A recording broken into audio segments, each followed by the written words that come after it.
Hello दोस्तों, welcome to तेजस शिक्षा और आपका वापस से हमारे चैनल पर स्वागत है। और इस चैनल को आप लोग प्लीज़ सब्सक्राइब कर लीजिएगा।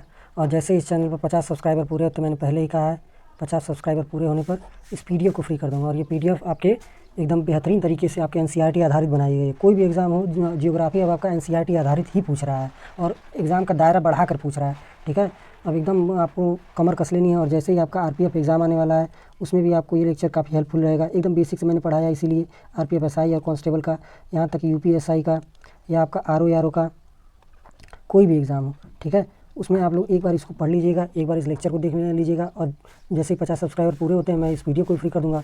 तो आप लोग इस लेक्चर को देखने के बाद इस वीडियो को दोबारा से अपनी आंखों के सामने से गुजार लेंगे, लेक्चर ना भी दोबारा देखेंगे, तब भी आपको बहुत हेल्प मिलेगी। ठीक है, चलिए हम लोग शुरू करते हैं। पिछला लेक्चर जो था उसमें हम लोगों ने स्थल मंडल की विभिन्न कलाकृतियों के बारे में देखा था, जैसे कि आपका पर्वत थे, पठार थे और उनके ठिकाना बारे में हम लोगों ने देखा था। अब आज हम लोगों का जो टॉपिक है उसमें हम लोग मैदान देखेंगे। मैदानों के साथ साथ हम लोग मिट्टियों को भी देखेंगे, मरुस्थल को भी देखेंगे, द्वीप के बारे में जानेंगे, प्रायद्वीप के बारे में जानेंगे। ठीक है, चलिए हम लोग बिना समय गंवाए अपना शुरू करते हैं।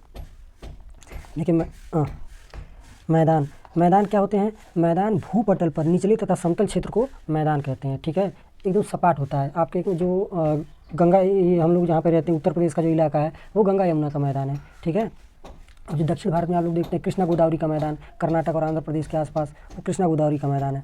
ठीक है, इसी तरीके से भारत में भी कई सारे मैदान हैं। देखिए आइए हम लोग देखते हैं। ऊंचाई की दृष्टि से मैदान जो होते हैं समुद्र तल से 150 मीटर तक ऊंचे भूभाग हैं। और स्थिति के आधार पर मैदानों को दो प्रकार से वर्गीकृत किया गया है। इस प्रकार पठारों को हम लोगों ने देखा था, कई प्रकार से वर्गीकृत किया गया है। मैदानों को भी स्थिति के आधार पर दो प्रकार से बांटा गया है। पहला है आपका तटीय मैदान, कोस्टल प्लेन। कोस्टल प्लेन कौन से होते हैं? ये सागर तटों के निकट के मैदान तटीय मैदान कहलाते हैं। फ्लोरिडा का मैदान और भारत का पूर्वी तट का मैदान।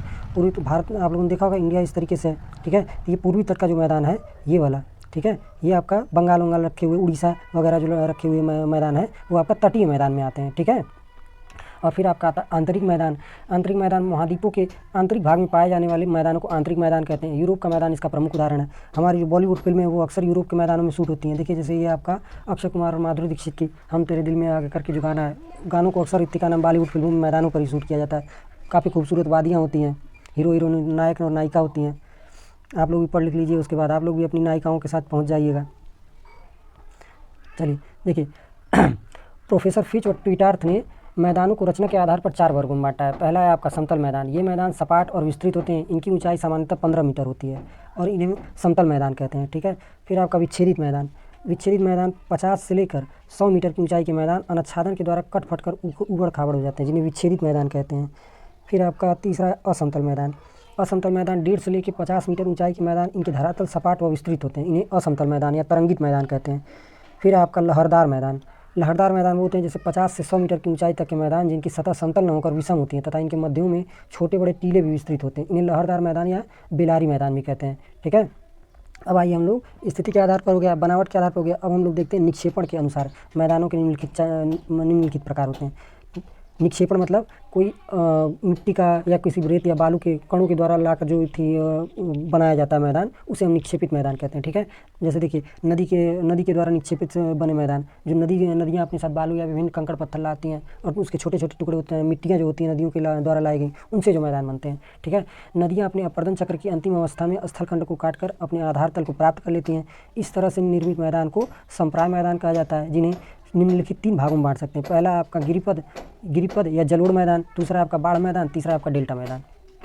ठीक है, और अभी हम लोग इन जलोढ़ मैदान और डेल्टा मैदानों के बारे में भी देखेंगे, खादर और बांगर के बारे में भी देखेंगे। ठीक है, चलिए मैं आपको यहीं पर बता देता हूँ। जो डेल्टा वाला इलाका होता है, या एक लाइन से एक खींच चलते हैं हम लोग, ठीक है, नहीं तो इधर उधर हो जाएगा आपका। देखिए फिर आपका देखिए पवन द्वारा निक्षेपण से बने मैदान। पवन के द्वारा निक्षेपण से कौन से मैदान बनते हैं? मरुस्थलीय भागों में तेज गति से हवाएं कणों और रेतों को उड़ाकर अन्यत्र जमा करती हैं। ठीक है, कालांतर में चट्टानी भाग घिसकर मैदान के रूप में बदल जाते हैं। इस प्रकार के बने मैदान मरुस्थलीय मैदान कहलाते हैं। अफ्रीका के सहारा व भारत का थार मरुस्थल ऐसे मैदानों के उदाहरण हैं। लोयस के मैदान मरुस्थल से दूर बनते हैं, जो तीव्र गति की पवनें मिट्टी के कणों को उड़ाकर अधिक दूर तक ले जाती हैं। यहाँ उनकी गति मंद पड़ जाती है, इस कारण इन पदार्थों का निक्षेपण होने लगता है, जिन्हें लोयस का मैदान कहते हैं। ठीक है, पवन के द्वारा निक्षेपण से दो प्रकार के मैदान, पहला आपका मरुस्थलीय मैदान, दूसरा आपका लोयस का मैदान। ठीक है, मरुस्थलीय मैदान वो होते हैं जहाँ पे बालुओं का कण एकदम आके जम जाता है, और लोयस मैदान वो होता है जब एकदम हवाएं जो होती हैं एकदम धीमी हो जाती हैं, तो बालू का कण उतना दूर नहीं जा पाता है, तो उनसे रुक रुक के बनते जो मैदान है, ठीक है, तो उन्हें लोयस का मैदान कहते हैं। फिर आपका हिमानी के द्वारा निक्षेपित मैदान, हिमानी हिम नद या हिमानी के द्वारा निकले मलबे के निक्षेपण से बने मैदानों को हिमानीकृत मैदान कहते हैं। इस प्रकार के मैदान कनाडा, फिनलैंड और स्वीडन में है। फिर आपका क्रास्ट मैदान, ये चूने के पत्थर की चट्टानों के हुलने से निर्मित होते हैं। भारत में चित्रकूट और रामगढ़ इसके प्रमुख उदाहरण हैं। क्रास्ट मैदान चूने के पत्थरों द्वारा बनते हैं और ये आपका मोस्ट इंपॉर्टेंट है, ये आपका ROR में आया हुआ था इसी बार के ROR में 2023 का। 2023 का ROR एकदम बहुत ही कठिन था, अपने इतिहास में इतना ज़्यादा कठिन ROR का पेपर आया नहीं है जितना मैंने एनालिसिस किया है। फिर आइए देखते हैं मिट्टियों के बारे में अब हम लोगों को देखेंगे। मिट्टियाँ विषुवत रेखीय पेटी में वर्ष भर ऊंचा तापक्रम और अधिक वर्षा के कारण लेटराइट मिट्टियाँ पाई जाती हैं। मिट्टी तो आप लोगों ने देखा है, मिट्टी के बारे में ज़्यादा आप लोगों को क्या ही बताया जाए, ठीक है। हर जगह के अलग अलग उच्चावच के कारण अलग अलग किस्म की मिट्टी होती है, कहीं लाल मिट्टी, कहीं काली मिट्टी, कहीं पीली मिट्टी होती है। पीली मिट्टी आपका लाल मिट्टी में जब पानी मिलाया जाता है तो वो पीली मिट्टी का रूप धारण कर लेती है। देखिए उपोष्ण कटिबंध में कहीं दोमट मिट्टी भी होती है, जो अपना गंगा यमुना का मैदान है वहाँ दोमट मिट्टी पाई जाती है। अब आइए हम लोग देखते हैं उपोष्ण कटिबंध में लाल व पीली मिट्टी पाई जाती है। समशीतोष्ण पर्णपाती वनों की मिट्टियाँ पेडोकल्स अर्थात चूने युक्त मिट्टियाँ होती हैं। फिर आपका उत्तरी शंकुधारी वनों की मिट्टियाँ, जो जहाँ पे शंकुधारी पेड़ उगते हैं, ठीक है, इस तरीके से आप लोगों ने देखा होगा। हिमालय के आसपास जो हिमालय का उतरता हुआ हिस्सा है वहाँ पर, ठीक है, इस तरीके के शंकु वाले मैदान पौधे उगते हैं, वनस्पतियाँ उगती हैं। उत्तरी शंकुधारी वनों की मिट्टियाँ फेडालपरस अर्थात चूना रहित अम्लीय धूसर व मिट्टियाँ होती हैं। धूसर में मरु मिट्टियाँ 25 सेंटीमीटर से कम वर्षा के प्रदेशों में होती हैं और इनमें ह्यूमस की कमी के कारण इनका रंग जो होता है वो धूसर होता है। और ये आपका ज़रूर आपका पूछ देता है कि किसकी कमी के कारण इनका रंग धूसर होता है, तो ह्यूमस की कमी के कारण, ठीक है। और इनमें क्षार मौजूद होता है। देखिए ये हमारे नेशनल इम्पोर्टेंस वाले जो बच्चे हैं, तैमूर, ये आपके, और ये तैमूर के पापा सैफ अली खान, और अपने खेत में मिट्टियाँ कोड़ते हुए आलू की खेती कर रहे हैं। मिट्टियों में विभिन्न प्रकार की खेतियाँ, अगर मिट्टी ना हो तो कुछ हो ही नहीं सकता है इतनी धरती पर, हम लोग खाने के लिए कोई वनस्पतियाँ नहीं उगेंगी, तो वही हमारे सैफ अली खान साहब कर रहे हैं। हे राम। आइए जलवायु के आधार पर 4 प्रकार की मिट्टियाँ होती हैं, और पहली आपकी टुंड्रा प्रदेशी मिट्टी, दूसरा आपका वन प्रदेशी मिट्टी, तीसरा आपका घास के प्रदेशों की मिट्टियाँ, चौथा आपका मरुस्थली मिट्टी। और मूल चट्टानों के आधार पर 4 प्रकार की मिट्टियाँ होती हैं। पहली आपकी बलुई मिट्टी, दूसरी आपकी चिकनी या चिक्का मिट्टी, तीसरी आपकी दोमट मिट्टी, चौथी आपकी गहरे रंग वाली मिट्टी यानी कि काली मिट्टी, इसे काली मिट्टी भी कहते हैं, ठीक है। और फिर आपका निर्माण विधि के आधार पर 2 प्रकार की मिट्टियाँ होती हैं। पहला आपका मूल स्थानीय व अवशेष मिट्टी, रेजिडुअल सॉइल। दूसरा आपका स्थानांतरित या परिवाहित।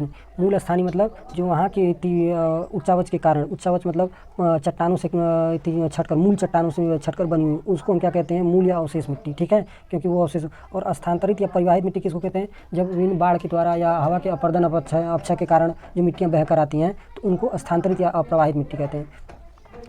प्रवाहित मिट्टी के भी 3 प्रकार होते हैं। पहला आपका जल प्रवाहित मिट्टी, जल के द्वारा जो आती है। दूसरा आपका हिम प्रवाहित मिट्टी, जो ग्लेशियर के द्वारा प्रवाहित होकर आती हैं, और जो नदियों के द्वारा आती हैं उन्हें हिम प्रवाहित मिट्टी कहते हैं। फिर तीसरा है आपका वायु प्रवाहित मिट्टी, जो हवा के माध्यम से उड़कर आती है, आंधी या तूफान के कारण।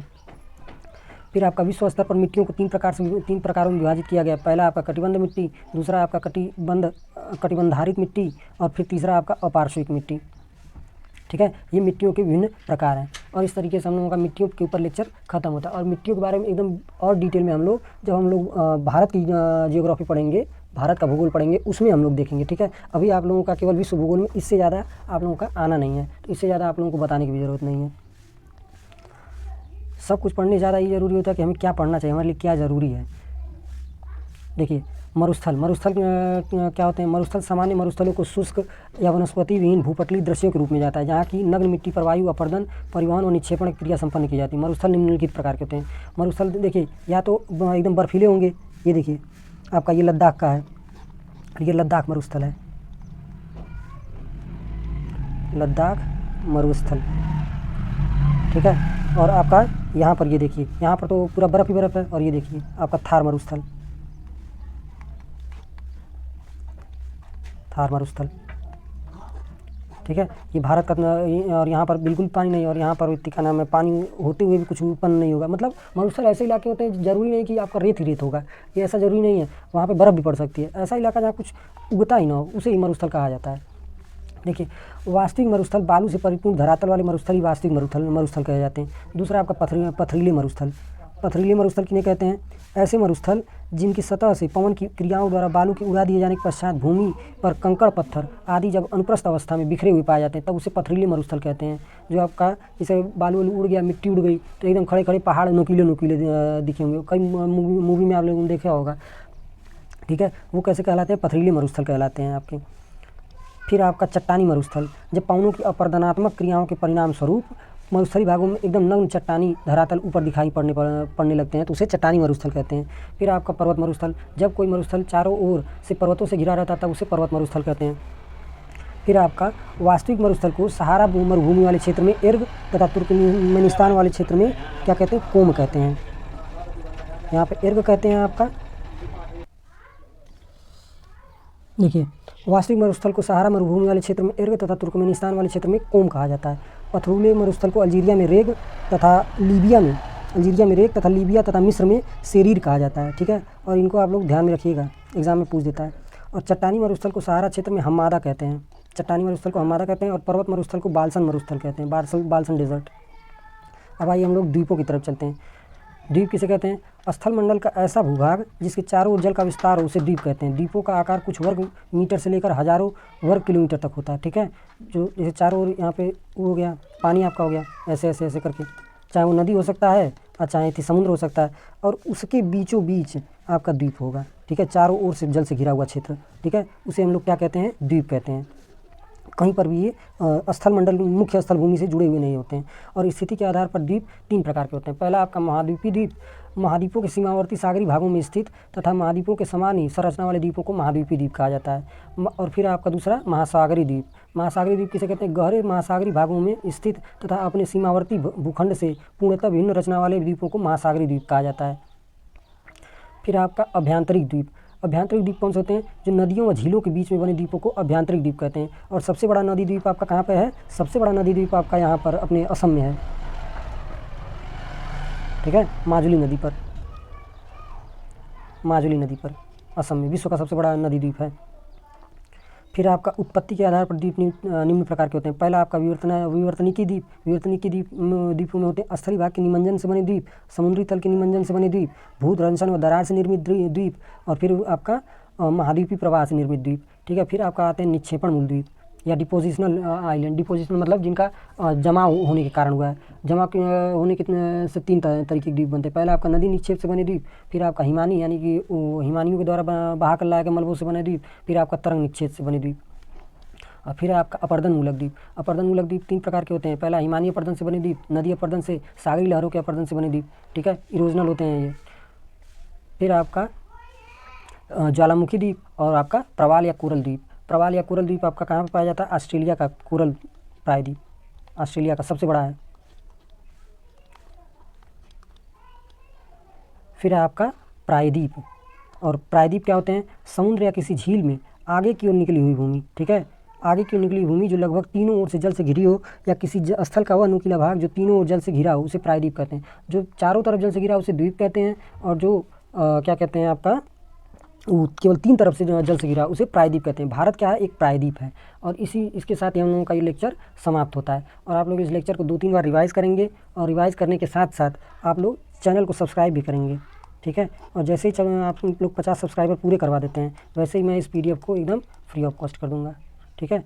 चलिए, धन्यवाद। यहीं पे हम लोगों का लेक्चर समाप्त होता है और आगे हम लोग कल लेक्चर कंटिन्यू करेंगे।